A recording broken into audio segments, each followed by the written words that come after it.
My name's Ian Abel. I'm one of the founders of Based Upon. I co-founded it with my twin brother Richard in 2004, so we're coming up to the 7th anniversary of the first piece we ever made, and we're sitting right now in our London studio in Deptford. When we were first asked to create a piece for Mulberry, we began in the way that we like to, which is to begin with a journey or a location. So we went down to the Mulberry factory, spent a day with the people there, understanding how they make, looking at the specialist aspects of the craft, and we kind of became captivated with the mulberry tree that sits outside of the factory. It symbolises the brand, and it started to fit with the concept that Mulberry had said they'd like to pick up on when they commissioned us, because this was a piece intended for the Hong Kong store, and we wanted to say something about the Mulberry brand and how it crossed the pond from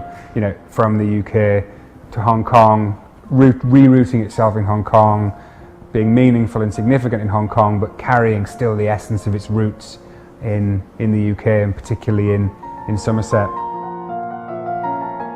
We collected over 1,000 leaves and cast a very large number of them, which have then been used within the piece. The composition of the piece was created by trying to work in as natural a way as possible. So we didn't want to have an artist or a designer's hand in there. So we set up essentially a wind tunnel that allowed us to take the leaves that we'd collected and blow them around a space at 1-to-1, allowing them to fall. And then when we were happy with a composition, we would kind of edit that. And that flows through quite a lot of our work, really, allowing nature to be the creator and nature to determine how a mark is made, but then allowing us as man to kind of say, okay, I'll act as the editor, or I'll decide how I crop what nature's given up. And then we're going to go a fairly laborious process of actually drawing around the leaves so that we have them actually have a drawn composition of what nature had created, exactly how the leaves had fallen. And then we go through a process of hand cutting each leaf. So each leaf is cut using chisels and hand routers until we've engraved that which nature had deposited through the process of using the wind.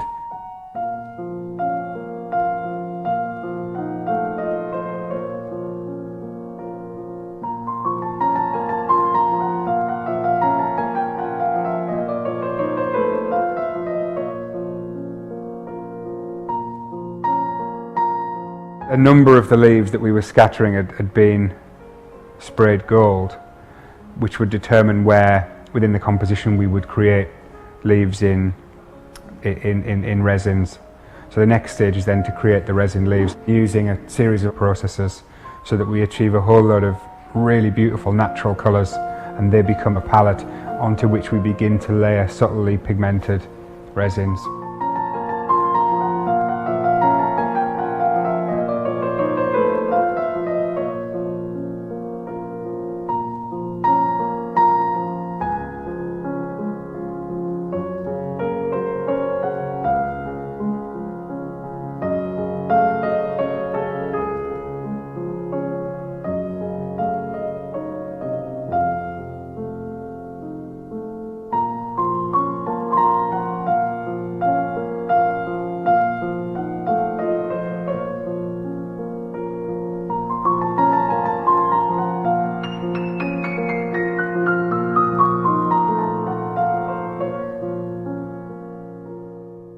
The most important thing to us when we're creating an artwork is really that it becomes the client's piece.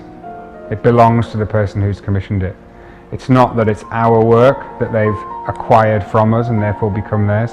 They actually feel that it's theirs because it speaks to them, it speaks of them. They've very often been a strong part of the development process. We really want it to be something that's treasured by them. And it's really interesting for us to be kind of archiving people's stories in a very physical way, in an increasingly digital world, when all of the content that you've captured and hoarded and treasured can be lost in the flick of a faltering hard drive.